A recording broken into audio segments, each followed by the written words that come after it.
اعوذ باللہ من الشیطان اللعین الرجیم بسم اللہ الرحمن الرحیم الحمد للہ رب العالمین والصلاة والسلام علی اشرف الانبیاء والمرسلین سیدنا و مولانا ابی القاسم محمد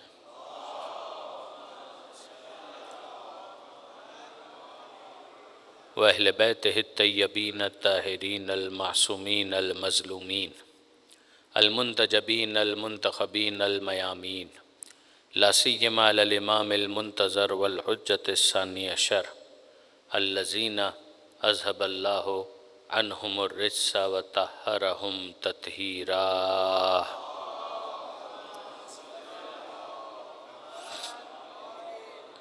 واللعنۃ الدائمۃ الباقیۃ علی اعدائہم اجمعین من یوم ظلمہم الی قیام یوم الدین۔ رب اشرح لی صدری ویسر لی امری واحلل عقدۃ من لسانی یفقہوا قولی واجعلنی خالصا لوجہک الکریم یا اللہ۔ صلوات علی محمد وآل محمد۔ اما بعد فقد قال اللہ سبحانہ وتعالی فی القرآن الحکیم بسم اللہ الرحمن الرحیم لا تحسبن الذین قتلوا فی سبیل اللہ امواتا بل احیاء عند ربہم یرزقون۔ صلوات علی محمد وآل محمد۔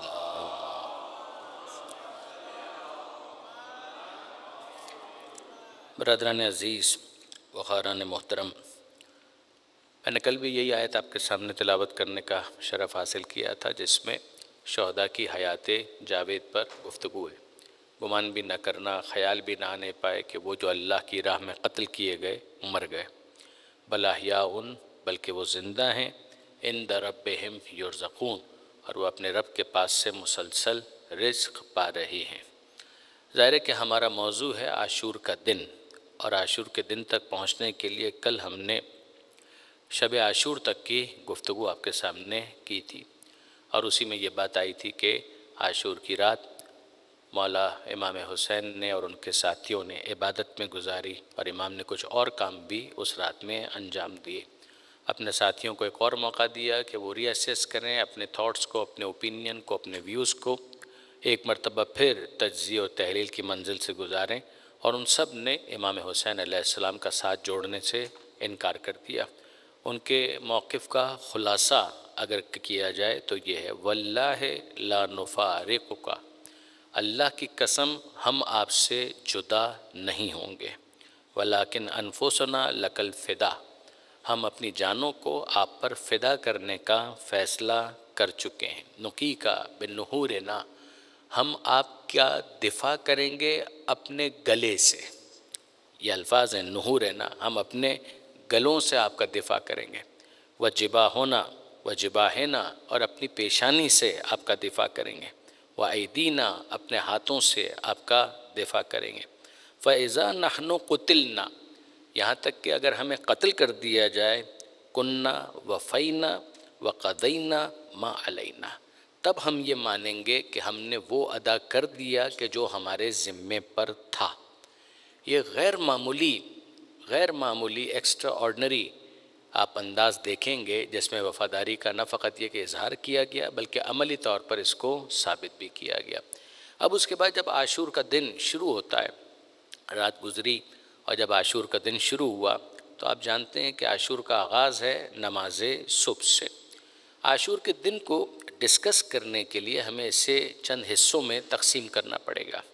نمبر 1، اذان صبح سے لے کر ظہر تک۔ نمبر 2، ظہر سے لے کر عصر تک۔ نمبر 3، عصر سے لے کر شام غریبہ تک۔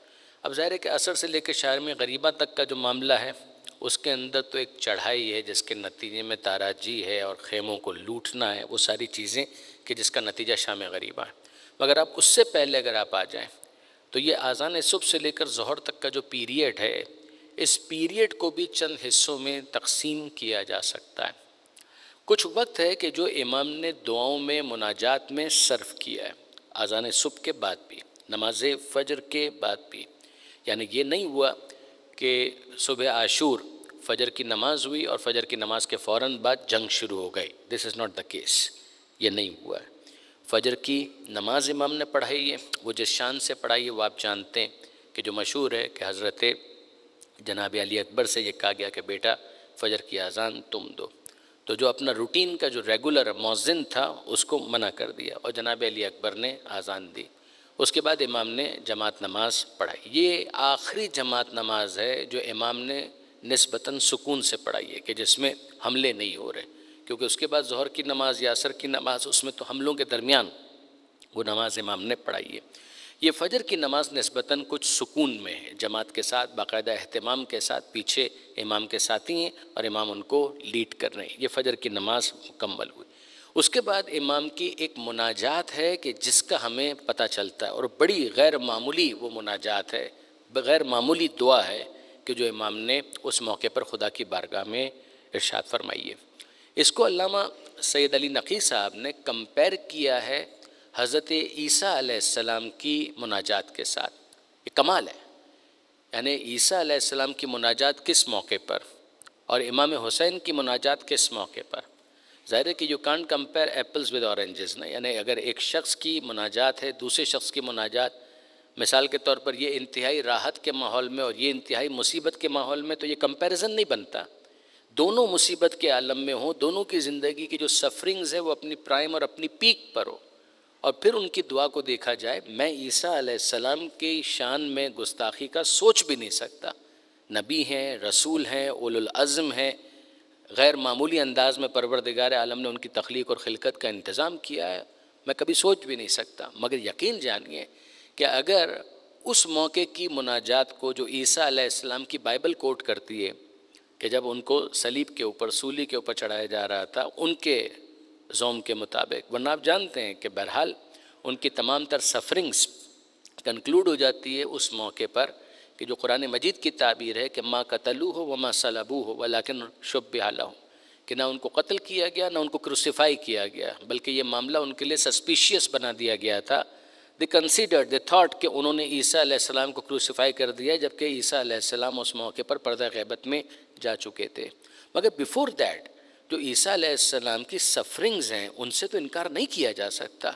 اس کا لیول کیا ہے کہ عیسیٰ علیہ السلام at the peak of it جب اپنی دعا خدا کی بارگاہ میں رکھتے ہیں تو اس کے اندر ہمیں یہ الفاظ ملتے ہیں کہ اے اللہ لما سبقتنی، اے میرے خدا تو نے مجھے کیوں تنہا چھوڑ دیا.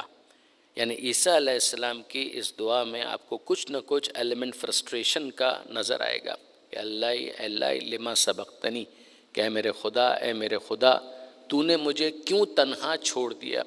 یعنی وہ اپنے آپ کو آئسولیٹڈ فیل کر رہے ہیں، وہ محسوس کر رہے ہیں کہ اب گویا مجھ سے نظر التفات ہٹ چکی ہے. اس کے مقابلے میں اگر آپ امام مظلوم کی دعا اس کو اگر آپ کنسیڈر کریں، میں پھر کہہ رہا ہوں کہ میں عیسیٰ علیہ السلام کی شان میں کوئی گستاخی نہیں کر رہا، مگر یہ طے ہے کہ عیسیٰ ہے، حسین فخر عیسیٰ ہے، وہ مسیح ہیں اور یہ فخر مسیح علیہ السلام. امام مظلوم کی جو دعا ہے وہ جو رپورٹ ہوئی ہے اس کے اوپر ذرا سی آپ توجہ کیجیے. اللہم، یہ عاشور کا دن شروع ہو چکا، فجر کی نماز ہو چکی، اور اب امام کی یہ دعا، اللہم انت ثقتی فی کل کربن، اے پروردگار ہر کرب کے موقع پر، ہر درد کے موقع پر میرا اگر بھروسہ ہے تو تیری ذات پر، ورجائی فی کل شدتن، اگر معاملہ کتنا ہی شدید کیوں نہ ہو جائے امید اگر ہے تو تجھ ہی سے ہے. مالک مصیبتیں اور معاملات اور واقعات تو پیش آتے رہتے ہیں، صدمے ہیں تو ایسے صدمے آ جاتے ہیں جن کے برداشت کرنے سے دل کمزور ثابت ہوتا ہے، حیلہ و تدبیر کی راہیں مسدود نظر آتی ہیں، دوست ان میں ساتھ چھوڑ دیتے ہیں، دشمن ان میں تانہ زنی کرتے ہیں. میں ان سب کو تیرے حضور میں پیش کرتا ہوں، اور اگر کوئی کمپلین ہے تو وہ میں تیری بارگاہ میں پیش کرتا ہوں. تیری کمپلین نہیں کرتا، تیری بارگاہ میں کمپلین پیش کرتا ہوں، اس لیے کہ میں تیرے سوا کسی اور سے لو لگانا ہی نہیں چاہتا. تو اس کو تکلیف کو دور کر دیتا ہے، اس کا تدارک کر دیتا ہے. یقیناً تو ہی ہر نعمت کا مالک اور ہر احسان کا مرکز اور ہر مطلب کا آخری مرجع. کتنی طمانینت اور سیٹسفیکشن اور ٹرینکولیٹی ہے کہ جو آپ ان الفاظ کے اندر دیکھ سکتے ہیں۔ میں پھر آپ سے کہوں گا برادران عزیز، آپ ان الفاظ کو سن چکے، اگر آپ کے لیے موقع ہو گھر جا کر اس کو پڑھیے گا تو آپ کو اندازہ ہوگا کہ حسین ابن علی نے دنیا کی سخت ترین مصیبت والے دن کے آغاز میں اس دعا کو پڑھ کر ہم سب کو سمجھایا کہ اگر کبھی مشکل پیش آئے تو ان الفاظ کو یاد رکھنا۔ تمہاری زندگی میں بھی نشیب و فراز آئیں گے، اپ اینڈ ڈاؤن آئیں گے، ہوتی ہیں مشکلات، مگر ان موقعوں پر اس دعا کو یاد رکھنا کہ جس امام کو تم مانتے ہو، جس کے اوپر وہ مصیبتیں آئی ہیں کہ جن کا فریکشن آف دیٹ سفرنگ بھی تم نے فیس نہیں کیا ہے، یاد رکھو کہ دعا خدا کی بارگاہ میں اس انداز سے کی جاتی ہے۔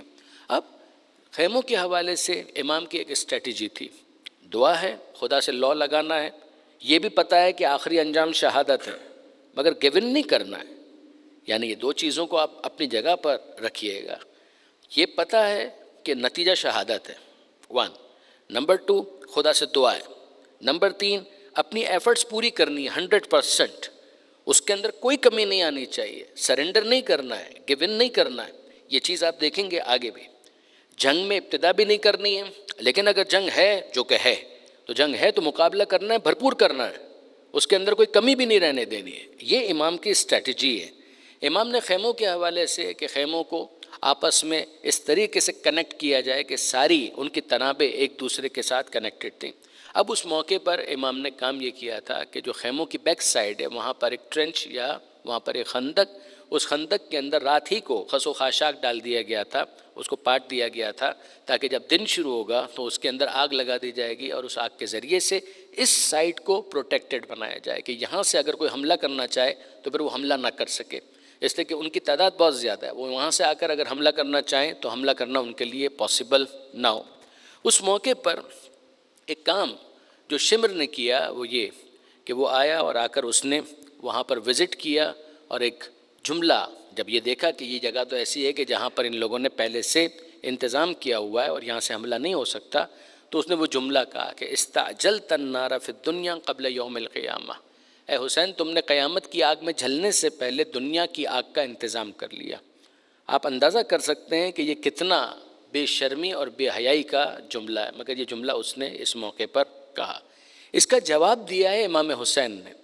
امام ایسے ہی ہر ایک کو جواب نہیں دیتے تھے، مگر اس موقع پر امام نے اس کو جواب دیا، اور وہ جواب کیا ہے، انت اولی بہا سلیہ، تو جہنم کی آگ میں جلنے کا زیادہ حقدار ہے۔ اس کے اس بے شرمی کے جملے پر یہ امام کا رسپانس تھا۔ اس جملے کے اندر ایک ایسا کرنٹ تھا کہ جناب مسلم بن اوسجہ اسدی جو امام کے بوڑھے صحابی ہیں وہ جوش میں آ گئے، اور انہوں نے کہا کہ فرزند رسول مجھے موقع دیجئے، مجھے اجازت دیجئے، یہ میرے بالکل نشانے پر ہے، اگر آپ مجھے اجازت دیں میں ایک تیر چلاؤں گا اور اس کی زندگی ختم ہو جائے گی۔ یہ بہت بڑا فاسق اور بہت بڑا فاجر ہے۔ امام نے اس موقع پر بھی اپنے اسی موقف کو دہرا دیا، جنگ کا آغاز میں نہیں کرنے والا، میں جنگ کا آغاز نہیں کروں گا۔ آپ الفاظ اگر سننا چاہیں تو امام فرماتے ہیں لا ترمح، تیر تم مت چلاؤ، میں ناپسند کرتا ہوں، فإنی اکرہ ان ابدأہم، کہ میں ناپسند کرتا ہوں کہ ابتدا جنگ کی میری طرف سے ہو۔ اس موقع پر امام حسین نے ایک کام کیا، پھر ذہن میں رکھیے گا ابھی تک جنگ شروع نہیں ہوئی۔ امام نے کہا میرا ناقہ لایا جائے، امام نے ناقے کو منگوایا۔ ناقہ ایک سمبل ہے، اس بات کو ذہن میں رکھیے گا کہ عربوں کے ایک کلچر کو بھی اگر آپ تھوڑا سا اسٹڈی کریں گے تو اندازہ ہوگا، ایک ہے فرس اور ایک ہے ناقہ۔ فرق کیا ہے بھئی؟ ناقہ بھی ایک سواری ہے، فرس بھی ایک سواری، فرس یعنی گھوڑا، ہارس، وہ بھی ایک سواری ہے، ناقہ بھی ایک سواری ہے، لیکن نہیں فرق ہے۔ جنگ کا جو سواری جس کو مانا گیا ہے نا وہ گھوڑا ہے۔ اونٹ استعمال ہوتا تھا لیکن مین جو سواری جنگ کی مانی جاتی تھی وہ گھوڑا مانا جاتا تھا۔ امام نے اس موقع پر امن کی ایک علامت کے طور پر ناقے کو منگوایا اور امام اس کے اوپر سوار ہوئے، اور پھر اس کے بعد آگے گئے۔ کہاں پر آگے گئے؟ اتنا قریب گئے کہ جو دشمن فوج ہے وہ امام کی گفتگو کو سن سکے، ان کو ایڈریس کرنے کے لیے، ان کو خطاب کرنے کے لیے۔ یہ امام کا عاشور کے دن پہلا باقاعدہ خطبہ ہے جو امام نے ارشاد فرمایا۔ اس خطبے کے علاوہ بھی بعض خطبے ملتے ہیں مختصر، مگر یہ سب سے امپورٹنٹ خطبہ ہے کہ جس میں ایک مرتبہ پھر امام نے اپنا تعارف بھی کروایا ہے، اپنا نسب بھی بتلایا ہے، اپنا موقف بھی بتلایا ہے اور اتمام حجت کیا ہے۔ اب یہ جو خطبہ امام نے دیا اس موقع پر جناب علی اکبر، جناب عباس اور جناب حبیب، یہ تین افراد تو ڈیفینیٹلی آس پاس ہی موجود تھے، ممکن ہے اور بھی افراد ہوں، اس لیے کہ ان تینوں کا ایک رول ہے کہ جو ہمیں اس خطبے کے دوران نظر آتا ہے۔ امام جب خطبہ دے رہے تھے تو امام کی آواز دشمنوں تک بھی جا رہی تھی، اور جو خیمے پیچھے کی طرف ہیں بیبیاں، ان تک بھی یہ آواز جا رہی تھی۔ یہ بیک گراؤنڈ بتانا ضروری ہے۔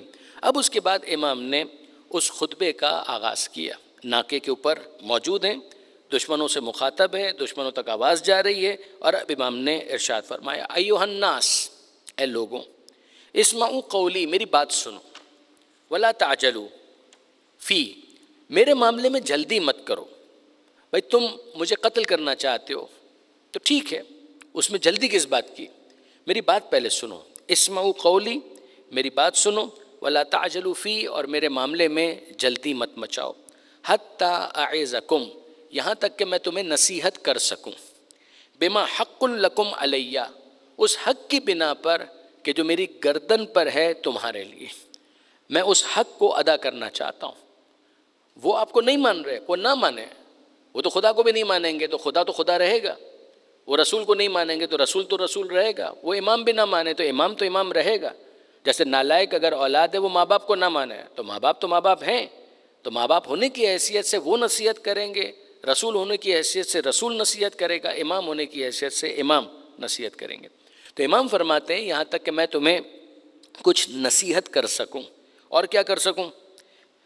حتی اعتذر الیکم من مقدمی، میں کچھ ایکسپلینیشن دینا چاہتا ہوں، جو میں یہاں پر آیا ہوں تو میں کیوں آیا، اس کے حوالے سے بھی میں کچھ ایکسپلین کرنا چاہتا ہوں۔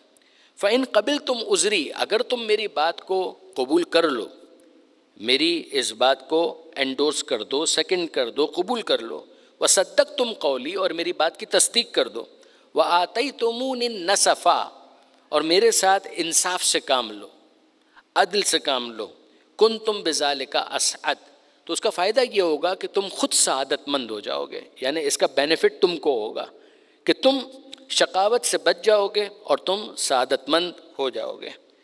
اور اگر لم یکن لکم علیہ سبیل، تم کو یہ اندازہ ہو جائے گا میری بات سننے کے بعد کہ میرے خلاف کوئی اقدام کرنے کی تمہارے پاس کوئی جسٹیفیکیشن موجود نہیں ہے، اگر تم کھلے دل و دماغ کے ساتھ میری بات پر غور کرو گے، انصاف کرو گے، تو تم کو سمجھ میں آ جائے گا لم یکن لکم علیہ سبیل، کہ میرے خلاف تلوار چلانے کی تمہارے پاس کوئی گنجائش ہی نہیں ہے۔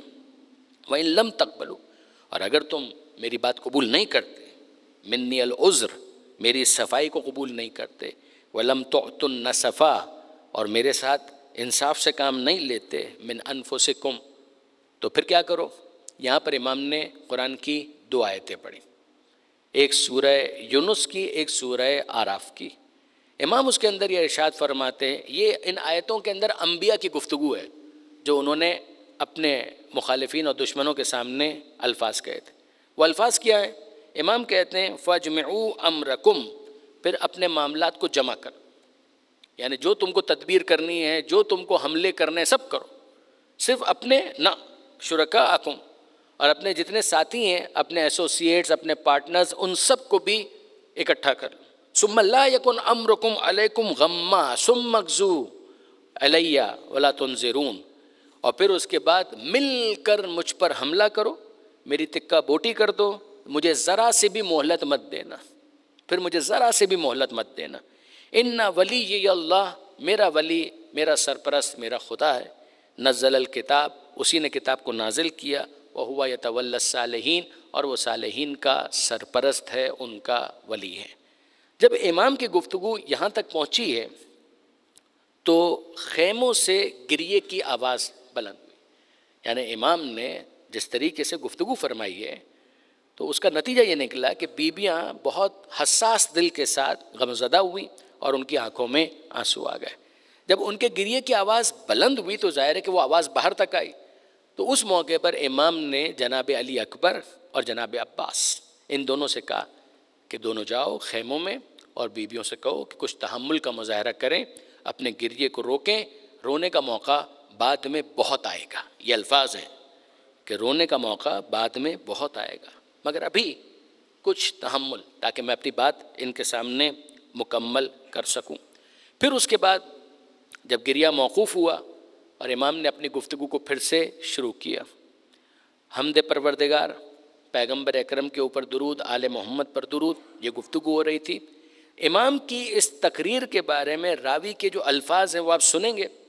اس نے کہا واللہ ما سمعت متکلما، وہ کہتا ہے کہ اللہ کی قسم میں نے کبھی ایسا بولنے والا نہیں دیکھا، نہ حسین سے پہلے نہ حسین کے بعد، کہ جو اتنی بلیغ، اتنی فصیح، اس ایلوکوینس کے ساتھ گفتگو کرنے والا نہ حسین سے پہلے میں نے کسی کو دیکھا نہ حسین کے بعد. قطو قبلہ ولا بعد ابلغ فی منطق منہ، اتنی فصیح و بلیغ گفتگو کرنے والا. اور واقعاً میں آپ کو دعوت دیتا ہوں کہ آپ ذرا سوچئے گا کہ کتنی لاجیکل سیکوینس ہے اس پوری گفتگو کے اندر جو امام حسین علیہ السلام دشمنوں کو مخاطب کر کے ارشاد فرما رہے ہیں. امام کہتے ہیں انصبونی، ایک کام کرو، سب سے پہلے میرے نسب پر غور کرو، میری اس جینیولوجی کے اوپر ذرا غور کرو. میں کس کا بیٹا ہوں، میرا باپ کون ہے، میری ماں کون ہے، میرا نانا کون ہے، اس پر ذرا غور کرو. یعنی جن کا میں وارث ہوں وہ تمہارے کیا لگتے ہیں، میں ان کا کیا لگتا ہوں. یا تو تم بول دو کہ نہیں ہم کسی رسول کی رسالت کا کلمہ ہی نہیں پڑھتے، ابھی تو تم میرا انکار کر رہے ہو، ان کا بھی انکار کر دو تو بات ختم، پھر یہ گفتگو تم سے نہیں ہوگی. لیکن اگر تم یہ کہتے ہو کہ نہیں ہم اللہ کے رسول کی رسالت کا کلمہ تو پڑھتے ہیں، تو ذرا غور تو کرو. انصبونی فانظروا من انا، ذرا غور کرو اس بات پر میں ہوں کون. ثم ارجعوا الی انفسکم، پھر اس کے بعد اپنے گریبان میں جھانک کر دیکھو. وعاتبوها، اور اپنی ملامت کرو، اپنے آپ کو کنڈیم کرو. هل یحل لکم قتلی وانتہاک حرمتی، ذرا سوچو کہ کیا میرا قتل تمہارے لیے جائز ہو سکتا ہے، میری ہتک حرمت تمہارے لیے جسٹیفائی ہو سکتی ہے کسی بھی طریقے سے. میں ہوں کون نسب کے اعتبار سے. اب یہ کیا ہے، اس کے اندر امام کیا کہنا چاہ رہے ہیں. اگر تم کسی کو اپنا محسن مانتے ہو تو محسن کی اولاد کے ساتھ یہ سلوک کیا جاتا ہے. اگر تم اللہ کے رسول کی رسالت کا کلمہ پڑھتے ہو، میں مثال کے طور پر آپ سے کہوں کہ مثال کے طور پر کسی ڈاکٹر نے علاج بھی آپ کا کر دیا، تو ڈاکٹر اگر علاج کرتا ہے تو فیس لیتا ہے، لیکن فیس لینے کے بعد بھی آپ تحفہ لے کر جاتے ہیں کہ بھائی یہ تو بہت بڑا میرا مسئلہ تھا، آپ نے حل کر دیا، اتنا بڑا آپریشن کر دیا. یہ آپریشن کس کا تھا، دل کا تھا، جسم کا تھا، برین کا تھا، لنگز کا تھا، کس چیز کا تھا، جسم ہی کا تھا نا. جب اس نے علاج کر دیا فیس لینے کے بعد تو بھی آپ تحفہ لے کے جا رہے ہیں. نہ فقط یہ کہ تحفہ لے کے جا رہے ہیں بلکہ پوچھتے ہیں ڈاکٹر صاحب کے گھر میں اور کون کون ہے، کہ ڈاکٹر صاحب کی کتنے بچے ہیں. اب بچوں نے تو علاج نہیں کیا، کہ نہیں بچوں نے علاج نہیں کیا، مگر میرے محسن کی اولاد ہے، محسن کی اولاد کو تحفہ دینا محسن کے احسان کو ریکگنائز کرنا ہے. میرا سوال یہ ہے اس نے فیس لی تھی، احسان کیا کیا تھا. کہا نہیں، ہم جانتے ہیں کہ جو کام اس نے کیا وہ اتنا بڑا ہے کہ یہ فیس اس کا عوض نہیں بن سکتی. اگر کوئی آپ کے جسم کا علاج کرے فیس لینے کے بعد تو آپ کو سمجھ میں آتا ہے کہ اس محسن کی اولاد کے ساتھ اچھا سلوک کرنا چاہیے. اور اگر کسی نے آپ کی روح کو معراج پر پہنچا دیا، کسی نے آپ کو ہدایت آخرت سے نواز دیا، تو کیا اس کی اولاد کے ساتھ یہ سلوک کیا جائے گا جبکہ اس نے کوئی فیس نہیں مانگی؟ مانگا تو یہ مانگا قل لا اسألکم علیہ اجرا الا المودۃ فی القربى. آپ اس کنیکشن کو محسوس کر رہے ہیں، اس لنک کو محسوس کر رہے ہیں جو امام حسین اس بات کے اندر ڈیولپ کرنا چاہ رہے ہیں کہ ڈاٹس جو تمہیں کنیکٹ کرنے وہ یہ ہیں کہ میرے نسب پہ غور کرو. سب سے پہلے بات یہاں پر رکے گی نہیں، پہلے مرحلے میں میرے نسب پر غور کرو. کیا تمہارے لیے جائز ہو سکتا ہے کہ تم مجھے قتل کرو، میری حرمت کی ہتک کرو؟ پھر اس کے بعد فرماتے ہیں الستو ابن بنت نبیکم، کیا میں تمہارے نبی کی بیٹی کا بیٹا نہیں ہوں؟ حضور کا حوالہ آیا، جناب سیدہ کا حوالہ آیا، یہ دو حوالے آئے. الستو ابن بنت نبیکم، کیا میں تمہارے نبی کی بیٹی کا بیٹا نہیں ہوں؟ وابن وصیہ، میں اسی مصطفیٰ کے وصی کا بیٹا نہیں ہوں؟ مولا کا بھی حوالہ آیا. یاد رکھیے گا یزیدی فوج ہے مگر تعلق کوفہ سے. یزیدی فوج اگر ڈائریکٹ شام سے آئی ہوتی تو امام یہ جملہ شاید نہ بولتے، اس لیے کہ ان کو نہ علی کا تعارف ہے نہ فاطمہ زہرا کا تعارف. مگر یہ جو سامنے سے بن کر آئے تھے، یزیدی بن کر آئے تھے، یہ وہ تھے کہ جن کے درمیان مولا نے زندگی گزاری، 4-5 سال گزارے ہیں. یہ نہیں کہہ سکتے کہ ہمیں تو پتہ ہی نہیں ہے کہ علی کون ہے، ہمیں تو پتہ ہی نہیں ہے کہ فاطمہ زہرا کون ہے، ہمیں تو معلوم ہی نہیں ہے کہ حسین اور حسن کون ہے، ہم تو نہیں جانتے. They can't say this، یہ نہیں کہہ سکتے. اس وقت یہ یزید کی سائٹ پر ہیں، انہوں نے اپنے آپ کو یزیدی ڈکلیئر کیا ہوا ہے، یزید کی فوج بن کر آئے. مگر کیا یہ نہیں جانتے؟ بہت اچھی طرح سے جانتے ہیں. یہ ریفر کر رہے ہیں امام، میں انہی کے وسیع کا بیٹا نہیں ہوں، ان کے ابن ام کا فرزند نہیں ہوں، جو ان کے چچا زاد بھائی تھے، کیا میں ان کا بیٹا نہیں ہوں؟ وہ کہ جو سب سے پہلے ایمان کا اظہار کرنے والے ہیں اللہ کے رسول پر. والمصدق لرسولہ بما جاء من عند ربہم، میں اس علی کی بات کر رہا ہوں جس نے سب سے پہلے تصدیق کی حضور کی جو وہ لے کر آئے تھے اللہ کے پاس سے. یہ یہاں تک امام نے امیجیٹ جو اپنے اینسسٹرز ہیں ان کا تعارف کروایا، اپنے ماں باپ کا، اپنے نانا کا، جناب سیدہ مولا کائنات پیغمبر اکرم. پھر فرماتے ہیں اولیس حمزہ سید الشہداء اما ابی، یہ جن کو سید الشہداء کہا جاتا ہے، یقیناً آپ نے سنا ہوگا کہ امام سے پہلے سید الشہداء کا ٹائٹل جناب حمزہ کے لیے استعمال ہوتا تھا، خود امام نے استعمال کیا. سید الشہداء یعنی شہداء کا سردار. امام کہہ رہے ہیں جناب حمزہ سید الشہداء، کیا یہ ان کا تعلق ہم سے نہیں ہے؟ کیا یہ میرے والد کے چچا نہیں ہیں؟ یہ یاد رکھیے گا جناب حمزہ اور جناب جعفر طیار یہ مسلسل ریفر ہوئے ہیں کربلا میں بھی اور کربلا کے بعد بھی. یہاں تک کہ اگر شام میں آپ خطبہ دیکھیں گے سید سجاد کا تو اس کے اندر بھی آپ کو جناب حمزہ کا حوالہ ملے گا، جناب جعفر کا حوالہ ملے گا. یہ اتنی معروف شخصیات تھیں.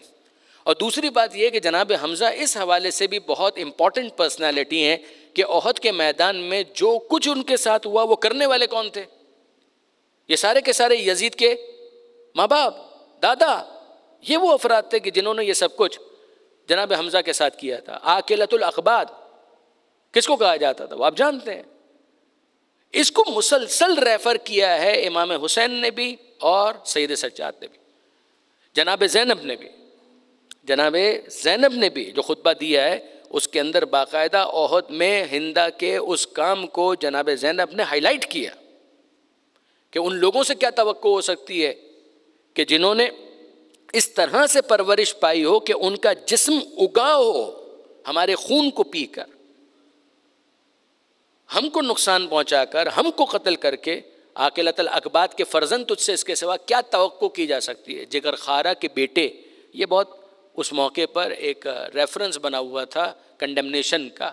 تو یاد رکھیے گا کہ امام حسین نے کربلا کے اندر اس پہلے مرحلے میں جناب حمزہ کا بھی حوالہ دیا، جناب جعفر طیار کا بھی حوالہ دیا. اولیس جعفر الشہید الطیار ذو الجناحین امی، کیا جعفر طیار کہ جنہوں نے اپنے دونوں بازو غزوہ موتا میں خدا کی راہ میں قربان کیے تھے، وہ کہ جن کو جنت میں ان 2 بازوؤں کے عوض پر عطا کیے گئے، کیا یہ میرے چچا نہیں ہیں؟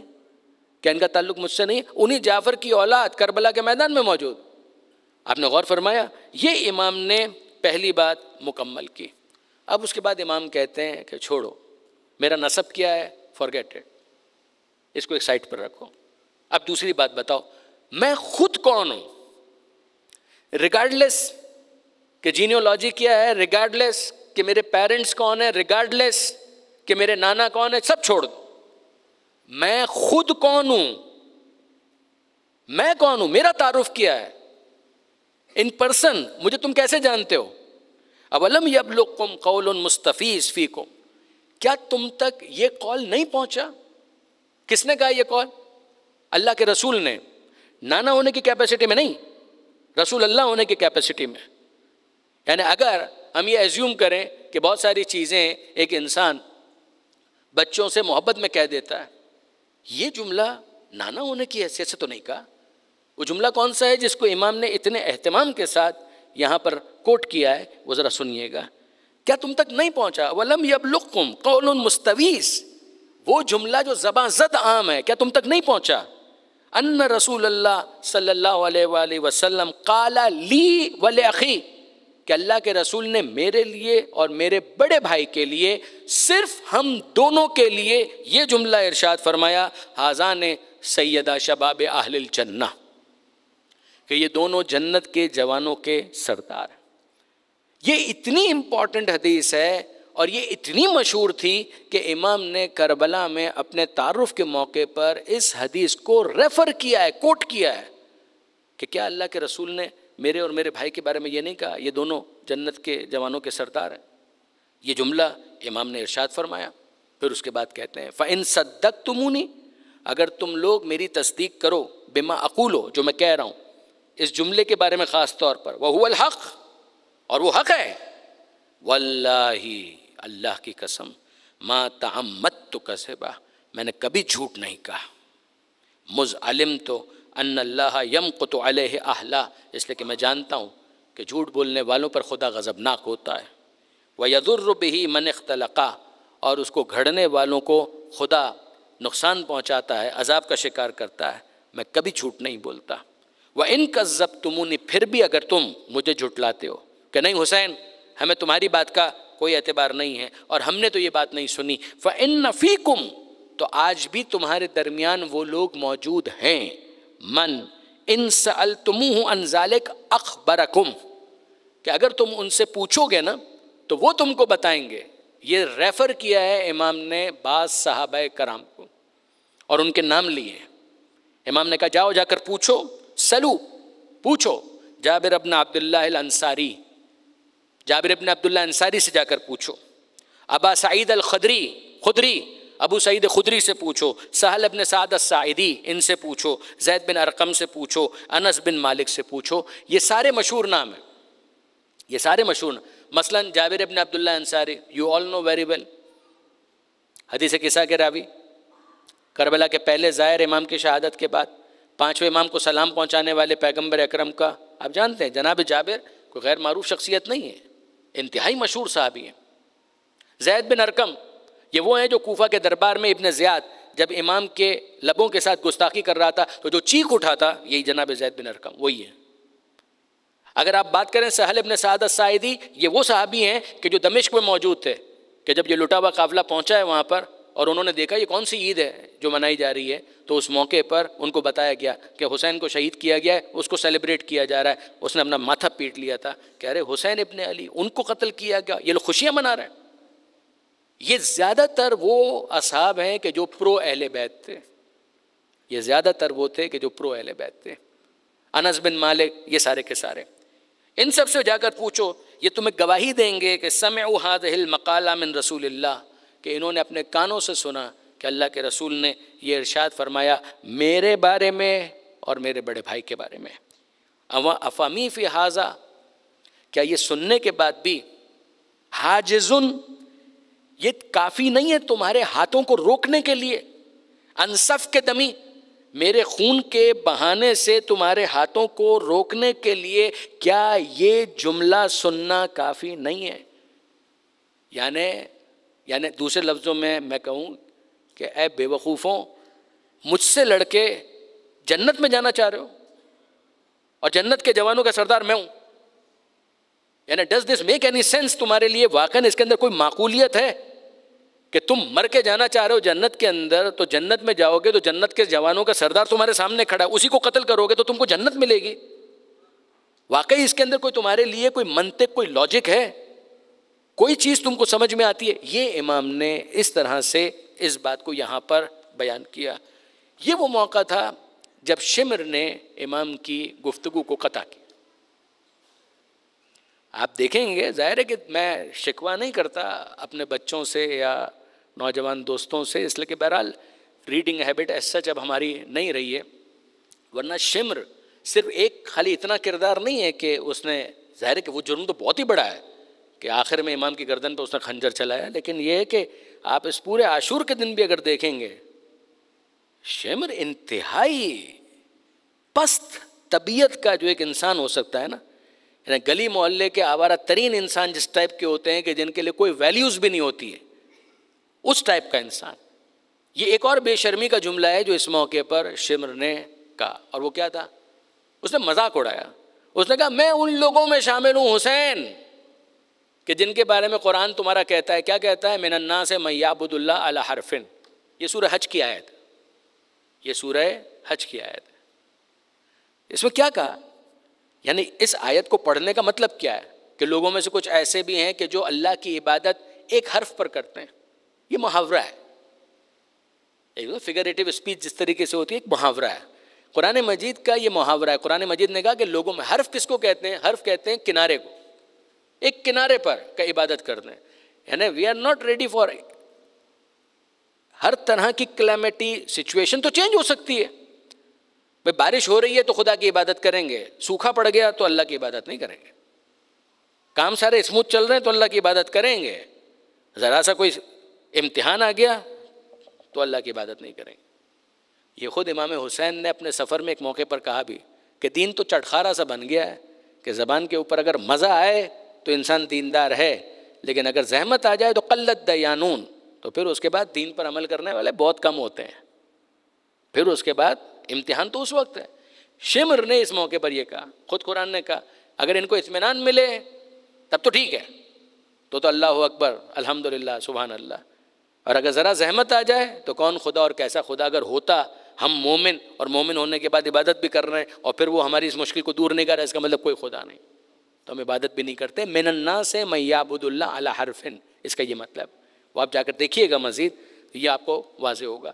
اس موقع پر انتہائی بے شرمی کے ساتھ اپنے منافق ہونے کو اس نے اناؤنس کیا. یہ منافقین کی صفت بیان کی گئی کہ منافق کا کل مطمع نظر یہ ہوتا.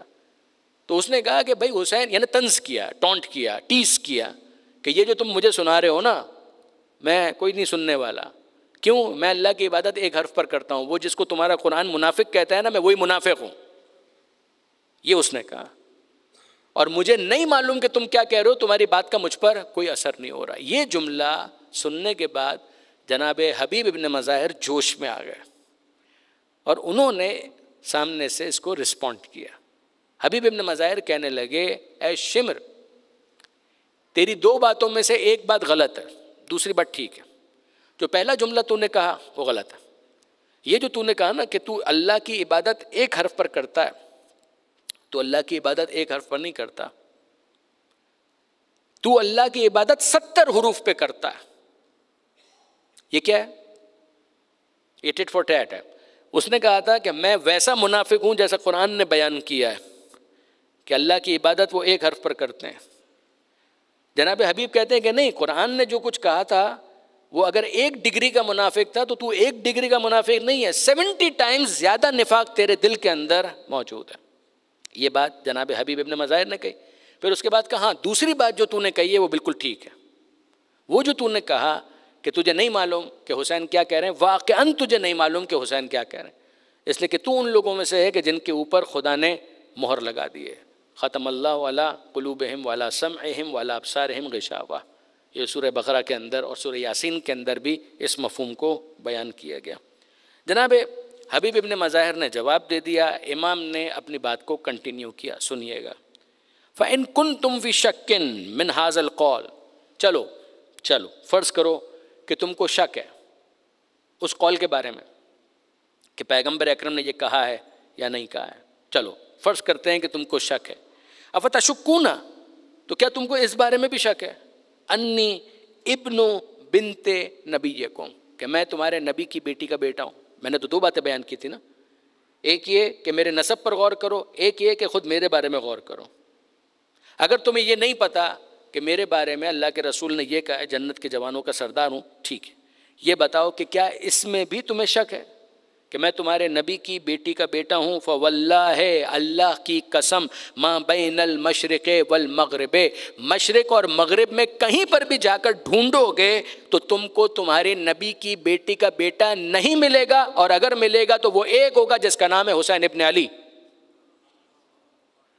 یہ پھر اصرار کے ساتھ امام کہتے ہیں میرے نسب پر غور کرو. اچھا، اب انا ابن بنت نبیکم خاصتاً، exclusively at this point of time I am the only, کہ جو تمہارے نبی کی بیٹی کا بیٹا ہے اور جس کے خلاف تم تلوار کھینچ کر آ گئے ہو. اب امام نے کہا سب کچھ چھوڑ دو، یہ بھی چھوڑ دو کہ میرا نسب کیا ہے، یہ بھی بھول جاؤ کہ میں خود کون ہوں، مجھے بتاؤ میرا جرم کیا ہے،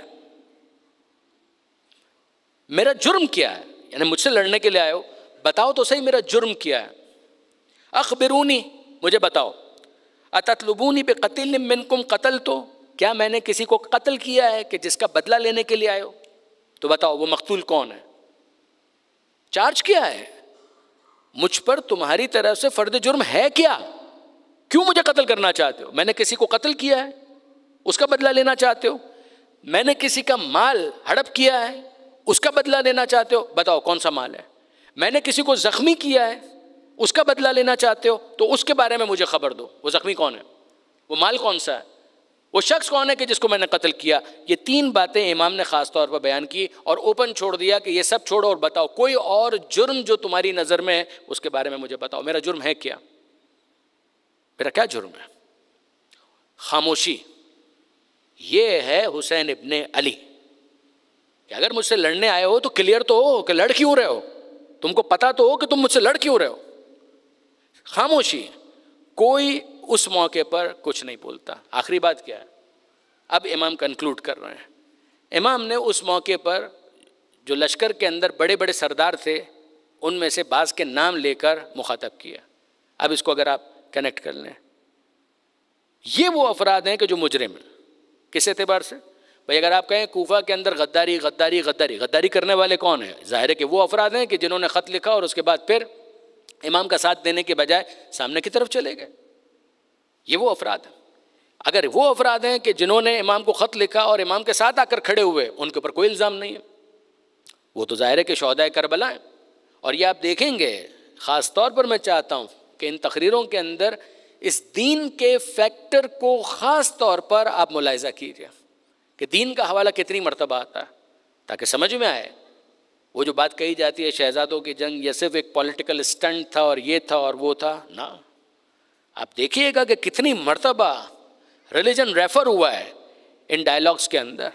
اب اس موقع پر امام نے ان لوگوں کو کہ جو دنیا دار تھے ان کو مخاطب کر کے کہا، نام لیے، اے شبس ابن ربی، اے حجار ابن حجر، اے قیس بن اشعث، اے یزید بن حارث.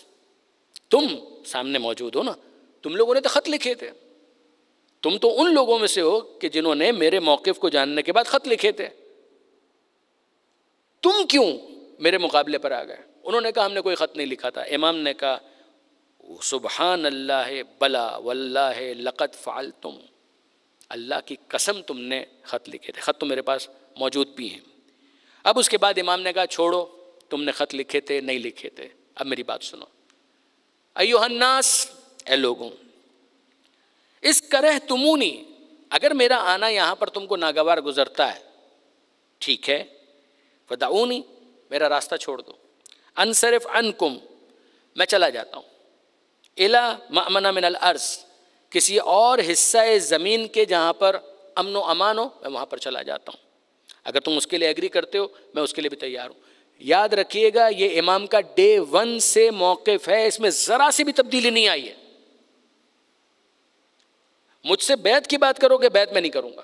1 نمبر 2، اگر لوگ میرے ساتھ ہیں بسم اللہ میرا ساتھ دیں، اگر نہیں ہے تو ٹھیک ہے میں کسی ایسی طرف چلا جاتا ہوں کہ جہاں پر میں اپنی زندگی کو گزار لوں. تم لوگ ناپسند کرتے ہو، میں تم کو ڈسٹرب نہیں کرتا ہوں. انجوائے یور لائف، جاؤ، پھر تم خود بھگتو گے. میرا کام تھا بتانا، میں بتا چکا.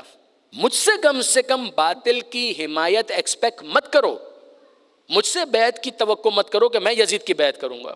تم مجھ سے اس بات کی ڈیمانڈ مت کرو. یہ امام کا موقف تھا. پھر امام نے اس کو دہرایا، میرا راستہ چھوڑ دو، میں چلا جاتا ہوں کسی ایسی جگہ پر کہ جہاں امن و امان کے ساتھ میں اپنی زندگی گزار لوں. اس موقع پر قیس بن اشعث نے امام کو مخاطب کر کے کہا. یہ قیس بن اشعث کون ہے؟ یہ قیس بن اشعث اگر آپ نہیں پہچان پائے تو میں ایک اور نام لیتا ہوں، محمد ابن اشعث. اور اگر ابھی بھی آپ نہیں پہچان پائے تو ایک اور نام لیتا ہوں، جودہ بنت اشعث. اب آپ بالکل آسانی کے ساتھ ان ڈاٹس کو کنیکٹ کر سکتے ہیں، یہ ایک ہی فیملی ہے. قیس بن اشعث، محمد بن اشعث، جودہ بنت اشعث. محمد بن اشعث جو کوفے کے اندر جناب مسلم بن عقیل کے قاتلوں میں ہے. قیس بن اشعث جو کوفے کے سے کربلا میں آیا ہے امام حسین سے لڑنے کے لیے. قیس بن اشعث نے ایک جملہ کا، آپ یزید کی بیعت کیوں نہیں کر لیتے؟ گھوم پھر کے وہی بات آ گئی. میں نے کسی کو قتل کیا ہے؟ نہیں. مال لوٹا ہے؟ نہیں. کسی کو زخمی کیا ہے؟ نہیں. آپ یزید کی بیعت کیوں نہیں کر لیتے؟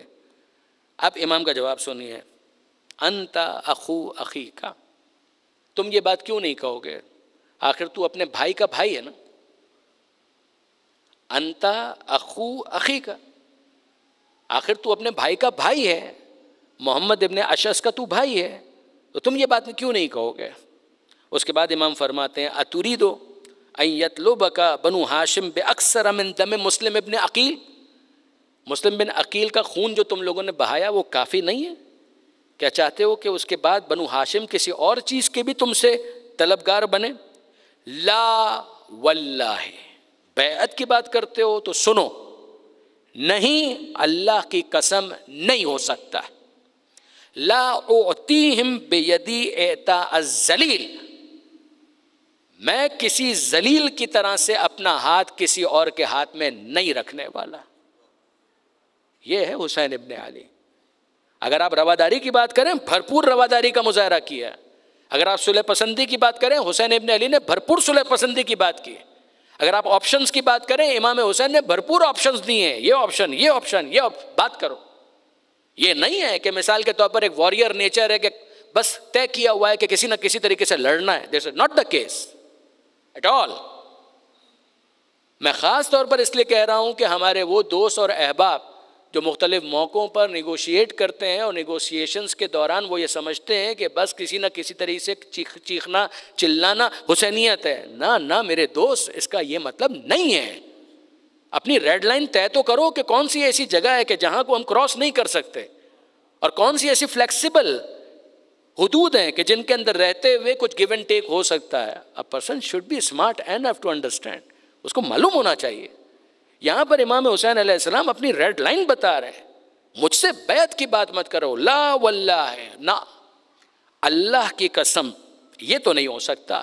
لا اعطیہم بیدی اعطاء الذلیل، میں اور ذلت کسی ذلیل کی طرح سے میں اپنا ہاتھ ان کے ہاتھ پر رکھنے والا نہیں ہوں. ولا اقر اقرار العبید، اور نہ ہی میں کسی غلام کی طرح سے اقرار کرنے والا ہوں. یہ میرے لیے ناممکن تھا اور ناممکن ہے اور ناممکن رہے گا. اس کے بعد 2 خطبے اور ہیں. کس کے؟ امام کے نہیں. اس کے بعد ایک خطبہ ہے جو جناب زہیر ابن کین نے دیا، چھوٹا خطبہ، اور پھر اس کے بعد جناب حر فلور کراس کرتے ہیں.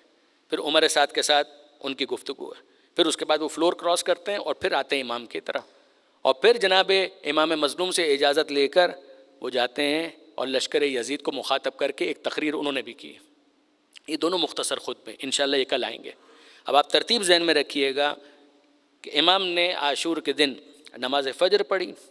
نماز فجر کے ساتھ ایک مناجات، شمر کا پیچھے کی طرف آنا اور خیموں کے درمیان خیمے کے پیچھے کی طرف جو خندق کے اندر آگ جل رہی تھی اس کو دیکھنا، وہ ایک ڈائلاگ، اس کو ہم نے ڈسکس کیا.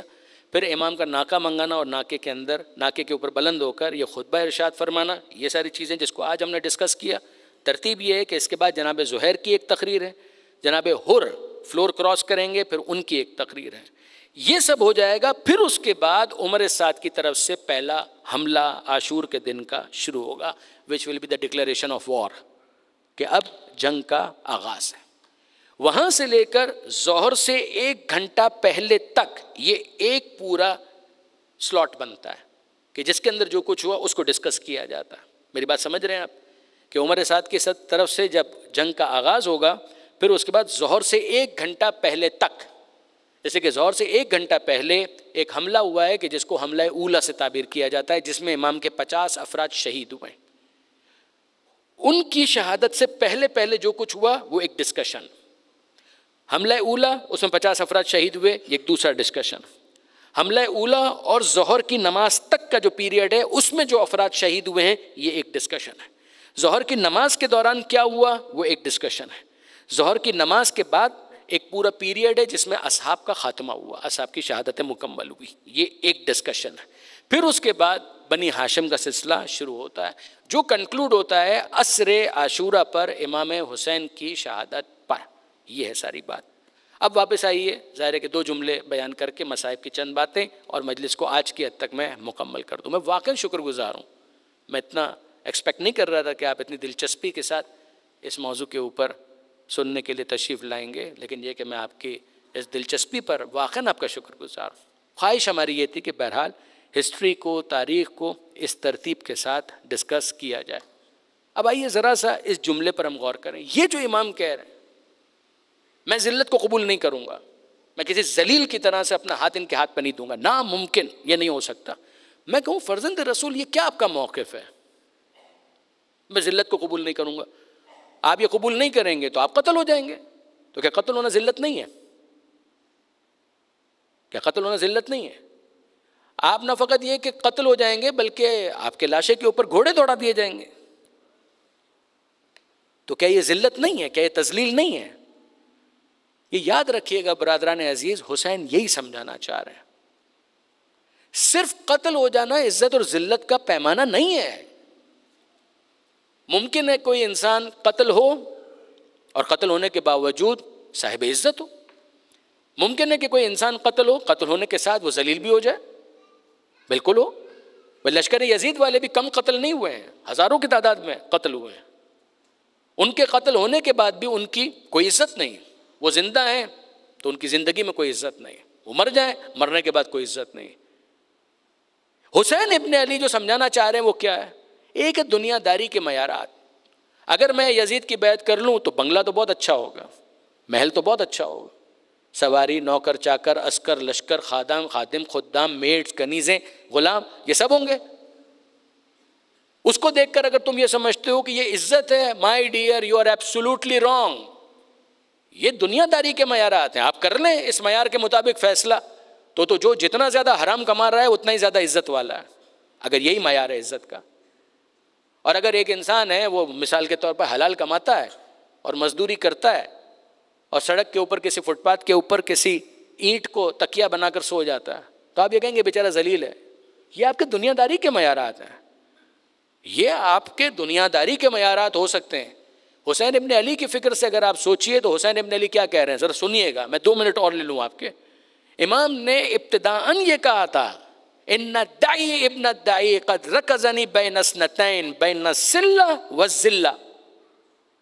کیا جملے ہیں! امام کہتے ہیں یہ بد نسب کی اولاد، اس نے مجھے اسکویز کر کے 2 آپشنز دیے ہیں کہ ان میں سے میں کسی ایک کو آپٹ کر لوں، بین السلہ والذلہ۔ ایک آپشن ذلت کا ہے، یہ لفظ عربی میں بھی استعمال ہوتا ہے، اردو میں بھی، بین السلہ والذلہ۔ ذلت کا مطلب ذلت، اور دوسرا سلہ۔ سلہ کا مطلب کیا ہوتا ہے؟ مواجہۃ السیف، کہ میرے پاس دوسرا آپشن یہ ہے کہ میں تلواروں کا سامنا کروں۔ یہ 2 آپشن مجھے دیے ہیں، یا میں ذلت کو قبول کروں یا میں جنگ کروں، تلواروں کا مقابلہ کروں، قتل ہو جاؤں۔ وَهَيْهَاتْ مِنَّا الذِّلَّةِ، ذلت ہم سے دور ہے، آل محمد سے ذلت دور ہے، ہم اس ذلت کو قبول نہیں کر سکتے۔ اگر میں کہوں کہ فرزند رسول بہرحال اتنا سخت آپ اسٹینڈ لے رہے ہیں، ہاں میں ذلت قبول نہیں کر سکتا۔ اب حسین ابن علی کے الفاظ سنیے، نہ قرآن میں اللہ کا فرمان مجھے ذلت قبول کرنے کی اجازت دیتا ہے، نہ مصطفیٰ کا فرمان مجھے ذلت قبول کرنے کی اجازت دیتا ہے۔ تیسرا جملہ آپ سنیں گے، نہ قرآن اجازت دیتا ہے نہ حضور کا فرمان مجھے اجازت دیتا ہے، وہ پاکیزہ گودیں جن میں میں پل کر بڑا ہوا ہوں ان کی حرارت مجھے اجازت نہیں دیتی کہ میں ذلت کو قبول کروں۔ یہ کیا خراج تحسین پیش کیا ہے بی بی فاطمہ زہرا کو۔ وہ پاکیزہ گودیں جن میں پل کر حسین بڑا ہوا ہے، ان پاکیزہ گودوں کی حرارت حسین کو اس بات کی اجازت نہیں دیتی کہ حسین ذلت کو قبول کر رہے ہیں۔ ہم اور ذلت، ہاں تم ذلت اور عزت کے معیار کو سمجھو۔ میں نے اسی لیے بعض مجلسوں کے اندر یہ گزارش کی بھی ہے کہ جناب زینب کا وہ خطبہ جو دمشق کے دربار میں بی بی نے دیا تھا، اس کا دوسرا نام ہی میں یہ تجویز کرتا ہوں ایک طالب علم کی حیثیت سے، عزت اور ذلت کا قرآنی تصور، اسلامی تصور۔ اسلام کی نظر میں عزت اور ذلت ہے کیا، یہ جناب زینب نے وہاں پر بیان کیا۔ اب اگر آج اس تقریر کے اختتام پر آپ مجھ سے پوچھیں نا تو میں آپ کو یاد دلاؤں گا سرنامہ کلام کی آیت۔ یہ جو حسین کہہ رہے ہیں میں ذلت قبول نہیں کر سکتا، حسین ابن علی، پھر عزت کیا ہے؟ لا تحسبن الذین قتلوا فی سبیل اللہ امواتا. گمان بھی نہ کرنا، تمہارے دل و دماغ میں کہیں یہ خیال بھی نہ آنے پائے کہ جو اللہ کی راہ میں قتل کر دیے گئے وہ مر گئے. امواتا، وہ مر گئے. بل احیاء عند ربہم یرزقون. مشاہدات کے اسیر بن کے، آبزرویشنز کے اندر کنفائنڈ ہو کر یو کانٹ جج پراپرلی کہ گریس کیا ہے اور ڈسگریس کیا ہے، آنر کیا ہے اور ہیوملیشن کیا ہے، عزت کیا ہے اور ذلت کیا ہے. ہم بتاتے ہیں کہ کشتگان راہ خدا زندہ ہیں، وہ اپنے رب کے پاس مسلسل رزق پا رہے ہیں. ہاں بس جب اس کا موقع آتا ہے تو پھر ہمیں وہ معجزہ اور کرامت بھی دکھائی دیتی ہے کہ جب بنی اسد والے آئے تھے اور انہوں نے آ کر دفن کرنے کا ارادہ کیا تھا تو سمجھ میں نہیں آ رہا ہم کیسے کسی کو دفن کریں. آئے بنی اسد کے مرد بھی آئے، خواتین بھی آئیں، بچے بھی آ گئے، سب آ گئے. ہم سے وعدہ لیا تھا، ہم اس سے زیادہ کچھ نہ کر پائے، ہم ساتھ نہیں دے پائے، مگر بہرحال اتنا وعدہ ہم نے کیا تھا اس کو تو نبھائیں. سب آ گئے. آ کر طے کرنا ہے کہ کیسے دفن کریں. آقا کون ہے، غلام کون ہے، پہچان ہی نہیں ہو پا رہی. نہ لباس موجود ہے، سر کاٹے جا چکے ہیں، ہم کیسے پہچانیں، کیسے دفن کریں. کسی نے کہا کہ آقا ہماری مجبوری کو دیکھ رہے ہیں، ایک کام کرتے ہیں کہ ایک بڑا گڑھا کھودا جائے اور اس میں تمام لاشوں کو ایک ساتھ دفن کر دیا جائے. اور جب وہ یہ ارادہ کر رہے تھے تو انہوں نے دیکھا کہ سمت کوفہ سے کوئی آ رہا ہے. پہلے گھبرائے کہ ایسا تو نہیں ہے کہ یزید کی فوج کا کوئی دستہ آ رہا ہے. آنے والے کو جب دور سے دیکھا تو کہا کہ نہیں، یہ یزیدی فوج کا کوئی سپاہی نہیں ہو سکتا، اس کے تو ہاتھوں میں ہتھکڑیاں ہیں. اس آنے والے نے ایک فاصلے پر پہنچنے کے بعد کہا میرا انتظار کرو، میں آ رہا ہوں. ابتدائی گفتگو کے بعد جب وہ قریب آ گیا تو اس نے کہا کیوں پریشان ہوگا؟ پریشان اس لیے کہ ہم نے ایک وعدہ کیا تھا کہ آقا حسین اور ان کے ساتھیوں کے لاشوں کو دفن کریں گے، مگر یہاں پر ہم ڈسٹنگوش نہیں کر پا رہے، ہم فرق نہیں کر پا رہے کون سا لاشا کس کا ہے.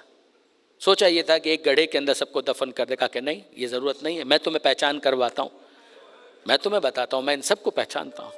کہا ضرور ضرور ضرور بتائیے کون سا لاشا کس کا ہے. کہا اس کو دفن کرو، یہ جون غلام حبشی کا لاشا. اس کو دفن کرو، یہ بریر حمدانی کا لاشا ہے. اس کو دفن کرو، یہ عابس ابن شبیب شاکری کا لاشا.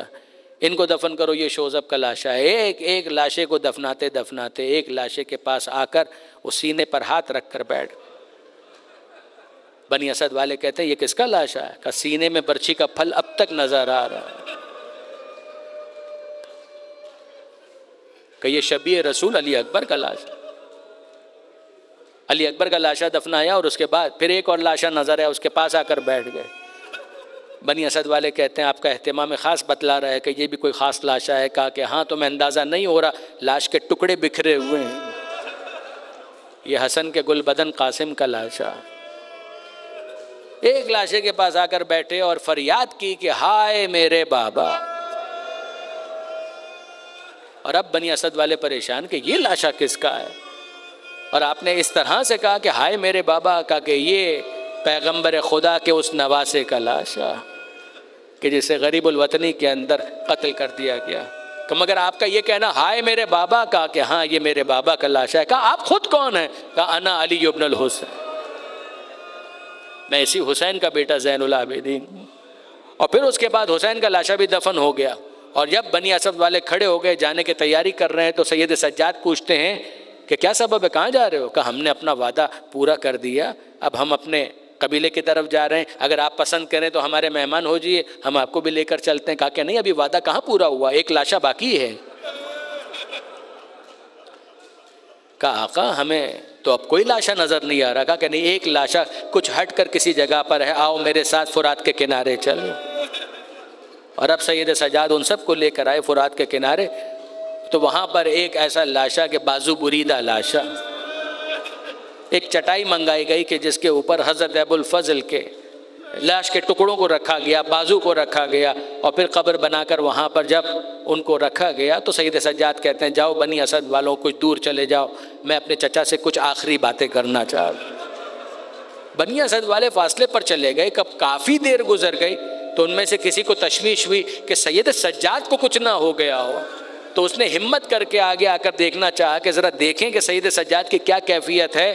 تو یہ منظر اس نے بیان کیا کہ سجاد تھے، چٹائی پر عباس کا لاشا تھا، سینہ عباس پر رخسار سجاد تھا، اور سجاد یہ جملہ کہہ رہے تھے، اے میرے غیرت مند چچا یہاں آپ آرام فرما ہیں، اور آپ کے گھر کی خواتین وہ آپ کی بہنیں بازار کے اندر اور دربار کے اندر لے جائی جا رہی ہیں، نامحرموں کا مجلس.